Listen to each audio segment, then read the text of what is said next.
Well, I think you and I would probably agree in a lot of ways in that one thing that I don't think has changed that you'll probably agree with is that relationship is the leading factor in all of it. Being consistent in relationship with the students. Yes. And so despite all the craziness of the world, what they're actually looking for is just a place to belong and somebody that cares. Yeah. And when you offer that to them, that's what wins, I think. But you have a much more arduous task than what I had because you have all this technology now that we didn't have it back in the day. Yep. So, our youth group was a major entertainment center, because kids didn't have Netflix and all that stuff to go home, and they didn't have their phone that they could sit there and be entertained for hours just sitting on a park bench somewhere.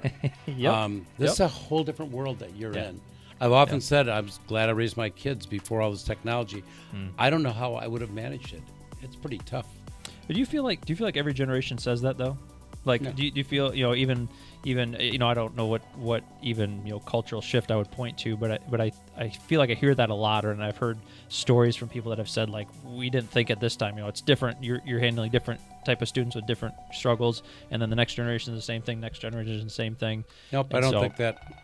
I think you are facing something like nobody else has ever faced. I mean, there are things that are going on right now in our culture in terms of cultural shifts that nobody's ever faced.